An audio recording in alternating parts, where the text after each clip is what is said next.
if you are single like me, there are certain things people say to you, like, "Don't worry, honey, your time will come." Or, "Well, being single, at least it's better than being in a bad relationship." Now, if you don't succumb to all the pity like that, then they'll try the scare stories, like, "You do know you're going to die alone, don't you?" Um, well, when people say these kinds of things to people who are single, it's like they cannot even fathom that anyone would actually want to be single. To them, it's like marriage, romantic coupling. That's the key to the good life. That's the path that leads to health and happiness and sugar and spice and everything nice. And why shouldn't they think that? Everything we hear all our lives, our movies, our TV shows, our novels, our children's book, our song lyrics, all peddle the same formula for the good life. Find the one, commit to the one, and you will live happily ever after. For a long time, that's what social scientists said too. Marriage makes people happier, they said. It makes them healthier. Get married, and you will be happier and healthier than when you were single. But now we know better. There are more than a dozen studies that have followed the same people for years over the course of their lives, and they ask these people over and over and over again, "How happy are you? How happy are you? How happy are you?" And then they trace what's going on in their lives so we can see if it's really true that single people are miserable, and if only they get married, they'll be happier. So I'm going to show you the results of one of these studies that's been going on for more than 20 years.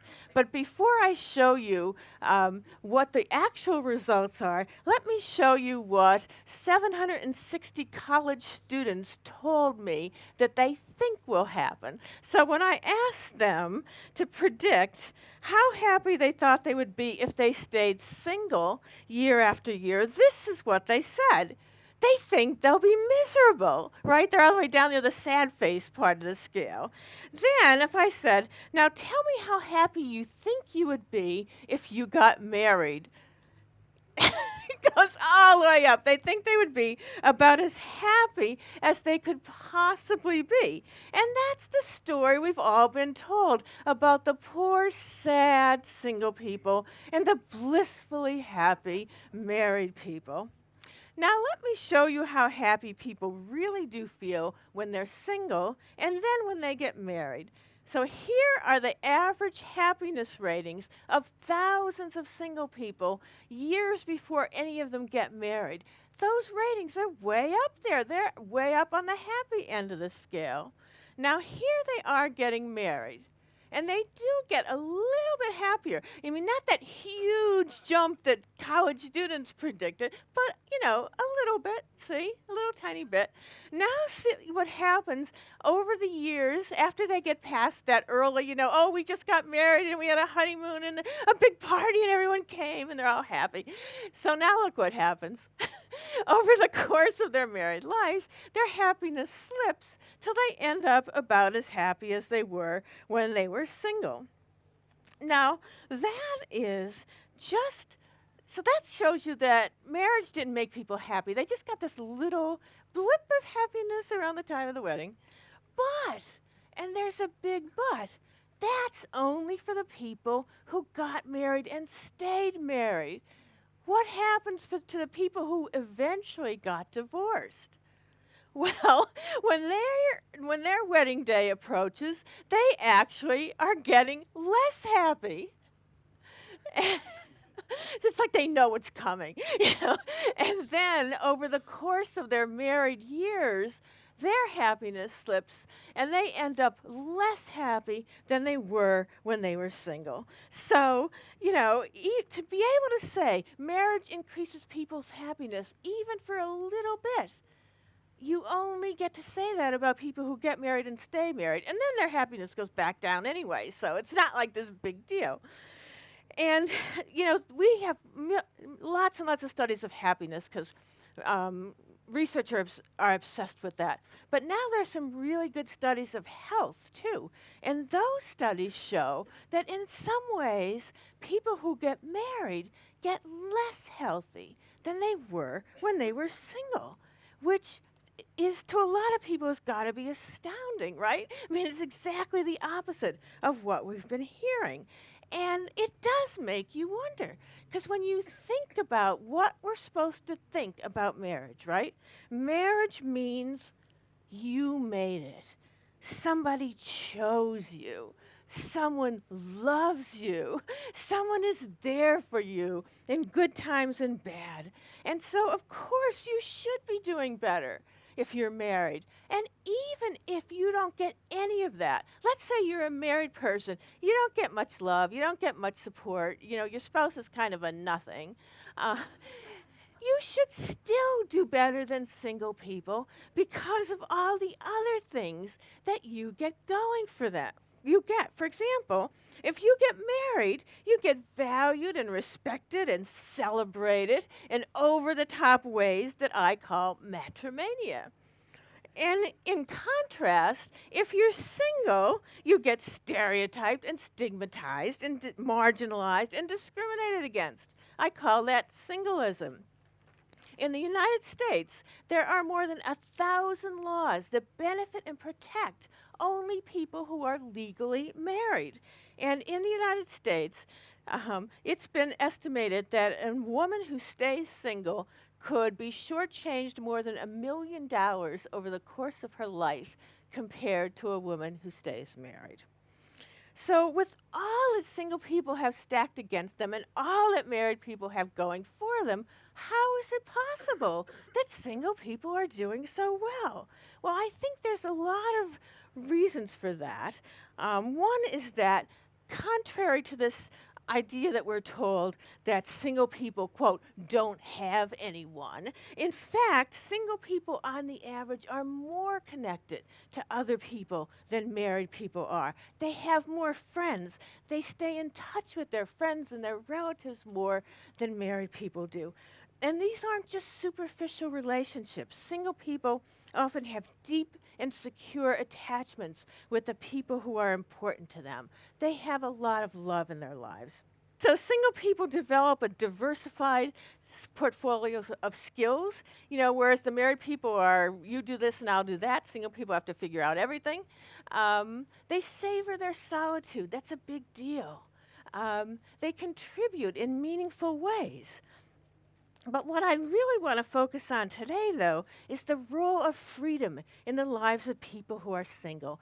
Is it that freedom that is the answer to why single people do so well? And in answering that question, keep in mind as I go along that not all single people have the resources or the money or the what it takes to take advantage of that freedom, because single people in general have less money, fewer resources, fewer legal protections, less respect, and less admiration. So with that in mind, let's consider what freedom looks like. Some of it is everyday life. So if you're single and you live alone, you get to decide like what to eat and when, and what shows to watch, and what music to play, and when to sleep, and how to spend money, and how clean to keep your place. You mostly get to decide that for yourself, so that's good. But freedom is also about even bigger things. And I'll give you a personal example of that. So 18 years ago, I was at the University of Virginia, and I took what was supposed to be a one-year sabbatical. I moved all the way from the University of Virginia on the East Coast, 3,000 miles, to the University of California at Santa Barbara on the West Coast. Now, I love Santa Barbara. It's spectacularly beautiful. And I love that on my sabbatical, I got to devote all my time to my new area of research, the study of single people and single life. I love that there were no committee meetings, no teaching, no department politics, just the pure joy of thinking and reading and writing and talking about ideas. How about an ideas festival? Wouldn't that be great? So I had this whole area of research before and expertise on the psychology of lying and detecting lies. You know, I could have studied that for the rest of my life. There's never any shortage of material. um, but once I turned to talking about single people and single life, I mean, there was nothing else like it. For me, it wasn't just an interest, it was a passion. There was nothing I've ever done before that felt so meaningful as this.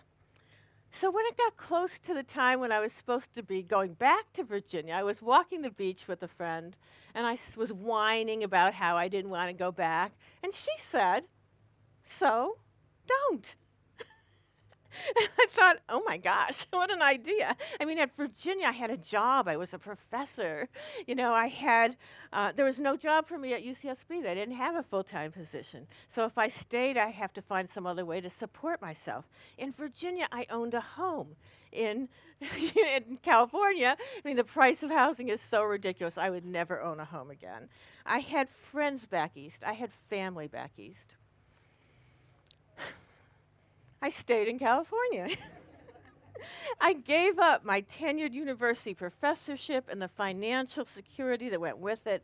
I gave up the home that I owned. I gave up the research expertise I had developed. And as for my family and friends, it wasn't hard to persuade them to visit. I just showed them the view from my deck. True, you had to stand on your tippy toes to see that, but and I showed them one of my favorite walking trails, the bluffs along the Pacific Ocean. When I'm home, I walk that almost every day. So from then on, once I made that decision, I devoted almost all of my professional time to what I cared about the most, which is research and teaching on people who are single. If this story was just about me, it would just be some random anecdote. Who cares? You know, maybe I'd tell you so I could show off my pictures, which I love. But otherwise, it would be kind of irrelevant. But actually, I tell you this story because it's representative of so many other single people. Studies show that single people care more about work that's meaningful, whereas married people care more about pay and opportunities for advancement. Now, that doesn't mean it's true of every single unmarried person. These are just averages. But on the whole, the single people care more about work that's meaningful. And that starts in one of these studies. Students were asked when they were still in high school, and none of them were married yet, how much is it going to matter to you to find work that's meaningful? And the ones who stayed single were already saying, I want meaningful work. And the ones who would end up married were already saying, I want lots of money.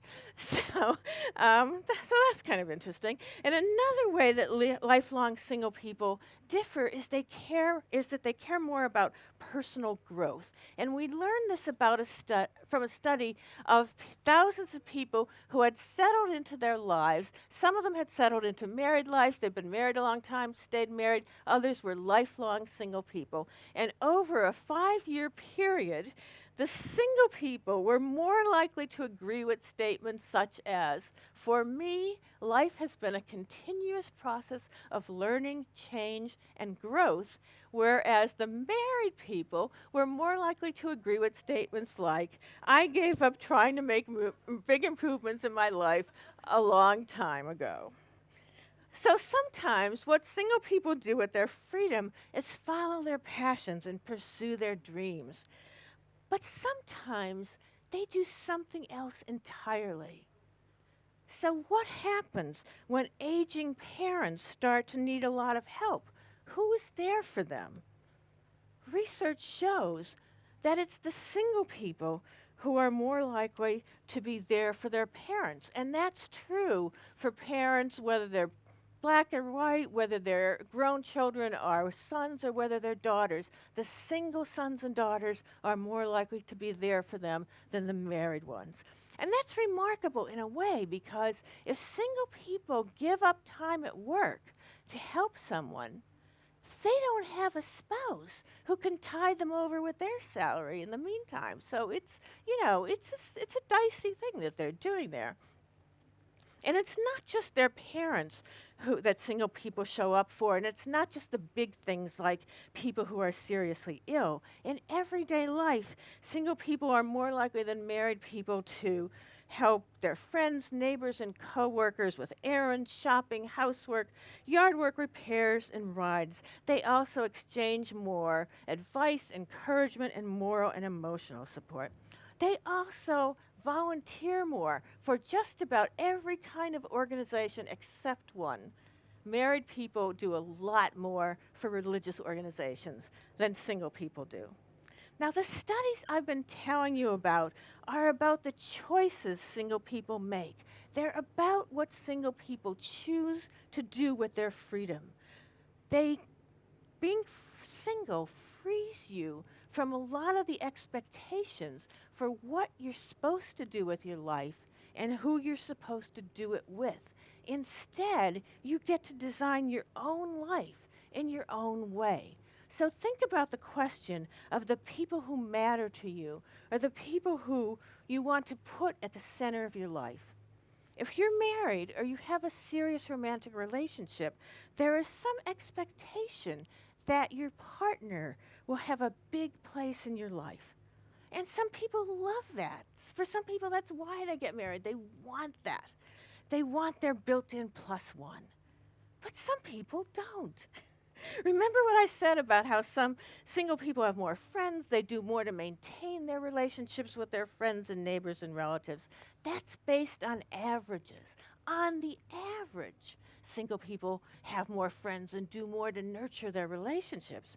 But what's even more important than the average ways that single and married people differ is all the variability from one single person to the next. So some single people don't want to have tons of friends, and they don't want to spend tons and tons of time out socializing with their friends and relatives. I'm one of them. I cherish the important people in my life, but if I want to go for long stretches of time without seeing anyone, I can. I don't have a partner who's going to feel ignored or unloved, who's going to want to have a conversation about, is there something wrong with our relationship? No. Now, maybe you also want to know about sex. So, okay, I'll tell you. Researchers have been tracking married and single people's sex lives for decades. And for a while, it looked like married people, on the average, have more sex. But recently, married people are having less sex, and single people have caught up. And in some ways, single people are having more sex than married people. Now, you might think that as a singles advocate, I'm going to applaud that. But I'm not, because I think what's more important than the average ways that single and married people differ is the choice that single people get to make. So if you're in a committed couple, there are certain expectations. If you're in a couple and your expectations sexually match your partner and everybody's doing what they want to and it's coming out the same and you want one thing, your partner wants the same thing, you're both getting it together, that's great, right? But if you're single, you don't need to worry about matching. If you want to have a lot of sex or sex with a lot of different people, or if you don't want to have any sex at all, it's fine. You don't have a partner giving you the stink eye. Another really big example of the role of freedom in single people's lives is the big issue of how to live. If you're married or have a committed romantic relationship, there's a big expectation that you're going to live with that person. Now, some couples defy that and they live apart. But for the most part, if you have that relationship, you're going to live with the person. It's kind of a given. And again, some people want that and they love it, and that's great. But what if you don't? I mean, if you're single, you have lots of choices. You can live by yourself if you can afford it. If you have a family that's game for it, you can live with them, maybe in one of those old-fashioned multi-generational households that's making a comeback, You can live with friends under the same roof. You can live in a place of your own in one of those 21st century villages where the people around you want to be neighborly, like co-housing communities. So there's all different ways that you can live. So in all of the ways I described and more, what matters isn't just that single people have freedom, but what they choose to do with it. So they have the opportunity to put together for themselves the components of a life that works for them, what adds up to the best life that they want, if they dare to do it. And it seems like they do dare to do it, because here's something else people who stay single agree with more than people who get married. I judge myself by what I think is important, not by the values of what other people think is important. So maybe the freedom single people have to choose the life that works for them is one of the many reasons they're doing better than we thought they would be doing. Meanwhile, though, lots of people are getting really nervous. All around the world, more and more people are living single. And even the people who get married are waiting longer and longer than ever before to get there. And that scares some people. And I think what worries them is all that freedom that single people have. I mean, if single people aren't tethered to marriage or family and all the obligations that come with it, what are they going to do? You know, won't they just run off and do nothing but play? I mean, won't they just care about themselves and pay no attention to anyone else? And pundits like that, you can find op-eds and think pieces all over the place that say things like that. Here's one from a newspaper, the Washington Post, where the opinion writer said, "We are now engaged in a headlong pursuit of individual freedom that demands no concern for the needs or wants of others or society as a whole. Because of our ill-fated choices, we are less happy and desperately, desperately lonely." Now, those of you who know me know that this is a point at which I'd make fun of her. But I'm going to try not to mock her because I kind of understand where she's coming from. Single people, or at least the ones with sufficient resources, have choices about how to live. They could have said to the rest of the world, "Screw you. I'm doing what I want and I don't care about you." And that's the worry, right? But here's the thing, they didn't. As I already showed you, on the average, single people are the ones tending to their friends and neighbors and siblings and parents. They're the ones showing up when other people need help. They're the ones volunteering. On the average, it's the couples who move in together or who get married who look at each other and say, "We are the world." And everyone else can just take care of themselves. I'm not making that up. This is from a study that follows couples and finds that once they move in together or they get married, they start ignoring everybody else. You know, it's all about them.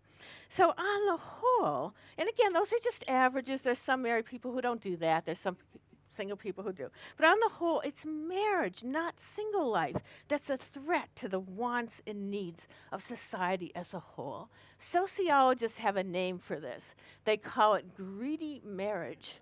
Marriage sucks up all the caring and attentiveness and resources all for itself. Well, so if freedom isn't making single people selfish and uncaring, is it making them miserable and lonely? Now, you might think if there's single people who are going to be lonely, it's the ones who are living alone, right? Well, there's a study of more than 16,000 people, and they compared people living alone to people living with other people, making sure that they were similar in important ways, so they're similar in health and how much money they have. And what they found was the people living alone were less lonely than the people living with others, maybe because they get out of the house and take care, make sure they stay in touch with the people who matter to them. Now, how about the claim that seeking freedom is making people miserable? For that, I can tell you about a study of more than 200,000 people from 31 European nations. And they were all asked about how much they valued things like being free, being creative, trying new things. And they were also asked about their happiness. And the researcher found three things. First, the single people across those 31 nations did value freedom more than married people did. Second, the people who valued freedom more were not more miserable. They were happier. And that was true for both the married and the single people. So the more you say, I value freedom, creativity, trying new things, the happier you are, regardless of whether you're single or married. But single people get even more happiness out of their valuing of freedom than married people do. So the correlation between valuing freedom and being happy is stronger for the single people than it is for the married people. Maybe it's because single people milk their freedom for all it's worth. Now, as promised, I want to get back to those three comments I mentioned at the beginning of this talk and tell you my answers to them. The first one, don't worry, honey, your time will come. My answer, my time has come. You're looking at it. Well, being single, at least it's better than being in a bad relationship. I mean, that's kind of like saying, oh, I'm sorry you have cancer, but it could have been worse. You could have had leprosy. No! Single isn't a disease. And for people like me who loves being single, it's our first choice. It's plan A. It's not plan B. And finally, the threat. You know you're going to die alone, don't you? My answer to that is, I hope so.